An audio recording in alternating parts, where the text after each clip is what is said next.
మందిరానికి వస్తున్నారు, వెళ్తున్నారు.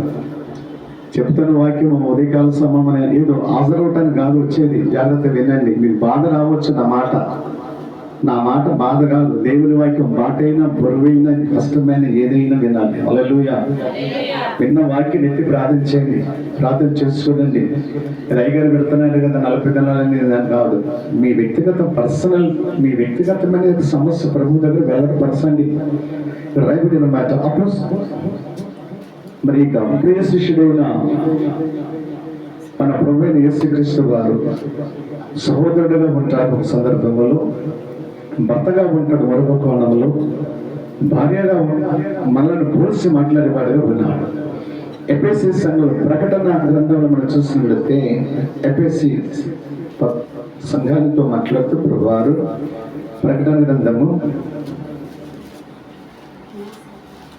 2వ అధ్యాయము మనం చదవబడిన మాట 4వ వచనం చదువు. జాగ్రత్తగా చదవండి, స్పష్టంగా చదవండి, గట్టిగా చదవండి. చదువుదాం.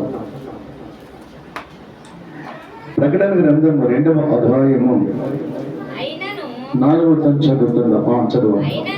అయినను మొదట నీకుండిన ప్రేమను నీవు ఎప్పుడట, ఎప్పుడు ప్రేమంట, ఏ సమయంలో ప్రేమంట, మొదటకున్న ప్రేమ. దీన్ని మనం ఆలోచిస్తే యేసు ప్రభుని ఎరిగిన తర్వాత ఉన్నంత ప్రేమ, మొదట్లో ఉన్నంత రక్షణ పొందిన మీ జీవితంలో మార్పు చెందినప్పుడు మంచి అసలు గట్టుంటారంటే ఎవరు చెప్పిన వినరు. ప్రార్థన, దేవుని సన్నిధి, దేవుని వాక్యం, దేవుని మాట వినాలి, మాట ప్రకారం బ్రతకాలి, జీవించాలని ఎంతతో ఆశతో ఉంటారు. ఈ ఎఫెసీ సంఘము మనం జ్ఞాపొందిస్తుంటే ప్రభునందు ప్రేమ సంఘమా, సార్వత్రిక సంఘంలో ఉంటున్న సంఘాల మొదటి సంఘం ఎఫెసీ సంఘంతో దేవుడు మాట్లాడుతూ వెళ్ళా.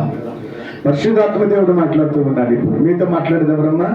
పరిశుద్ధాత్మ దేవుడు మాట్లాడుతున్నాడు. వినండి. ఆత్మ అయిన దేవుడు అంటే మనలో ఉన్న పరిశుద్ధాత్మ దేవుడు మనలో ఉన్న ఆత్మతో మాట్లాడుతాడు. ఆత్మతో ఆత్మ మాట్లాడుతున్న సమయంలో నీ యొక్క వ్యక్తిగతమైన నీ ఆలోచన ఎలా కూడా స్వపరీక్ష చేసుకోవాలి.